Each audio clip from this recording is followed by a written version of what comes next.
Добрый день, друзья! В эфире мой очередной дневной выпуск новостей, и начну я его новостями из-за океана. По самым свежим данным, окружение Дональда Трампа советует ему потихонечку готовиться к поражению на выборах, при этом традиционная речь, признающая поражение, произноситься не будет. Президент затаился и не показывается на публике, наблюдая за действиями Байдена, открыто о победе пока не заявляющего и призывающего своих избирателей подождать окончательного подсчета голосов. Так было при выступлении кандидата от демократов в его родном Вайоминге. При этом Байден заявил о предполагаемой победе более чем 300 голосов выборщиков. На его стороне сильно изменившаяся за последние сутки ситуация в колеблющихся штатах Джорджии, Пенсильвании, Неваде и Аризоне. Трамп, наоборот, сосредоточил все свои усилия на возврате лидерства в некоторых штатах по итогам судебных разбирательств. Так, к примеру, по сообщению ТАСС, по требованию штаба республиканцев принято решение Верховным судом США изолировать часть бюллетеней в штате Пенсильвания, прибывших на участки после их закрытия 3 ноября, и вести их подсчет отдельно от остальных. В Неваде окружной суд согласился ускорить рассмотрение иска республиканцев с требованием временно прекратить подсчет присланных по почте бюллетеней. Также все неоднозначно с окончательным подсчетом голосов и в штате Джорджия.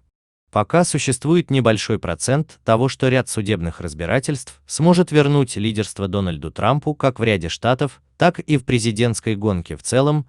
Штаб действующего президента, по моему мнению, будет делать на этом ставку в ближайшие дни или даже недели.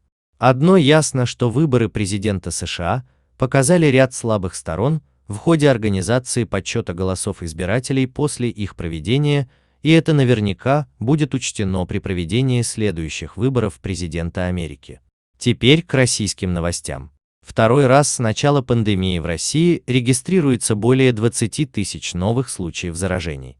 Так, за истекшие сутки цифра составила почти 20 400 случаев. Москва – 5829, Питер – 1258, Подмосковье – 629. Зафиксировано 364 летальных случая. Сегодня произошло знаковое событие в мире, когда Белоруссия стала официально считаться ядерной державой. Белорусская атомная электростанция, в запуске первого блока которого принимал участие сегодня президент республики Александр Лукашенко, построена, разумеется, на российский кредит в размере 10 миллиардов долларов. Ввод в промышленную эксплуатацию намечен на начало 2021 года, также в 2022 году ожидается запуск второго энергоблока. Одышка была сегодня названа врачом-иммунологом Владимиром Болибок самым настораживающим симптомом коронавирусной инфекции. Определять частоту дыхания, как уточнил медик, надо в состоянии покоя, и для здорового взрослого человека она составляет от 16 до 20 вдохов в минуту. Сегодня в эфире телеканала «Россия» глава МВД Владимир Колокольцев заявил о несогласии его ведомства с текстом новой редакции Кодекса об административных правонарушениях, где не будет зафиксировано снижение нештрафуемого порога при превышении скорости с 20 до 10 км в час. Новости одной строкой. Михаила Ефремова, осужденного на 7,5 лет лишения свободы, отправляют отбывать наказание в колонию прямиком из СИЗО-5. Лионель Месси может покинуть Барселону. Чуть ранее его поставили перед фактом уменьшения прежнего оклада при подписании нового контракта. Вход в заведение по QR-коду распространят на здания управ и префектур Москвы.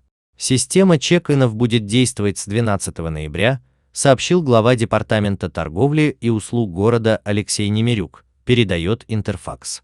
Это были главные новости первой половины дня 7 ноября. Встретимся в вечернем выпуске на моем канале. С уважением, Ренат.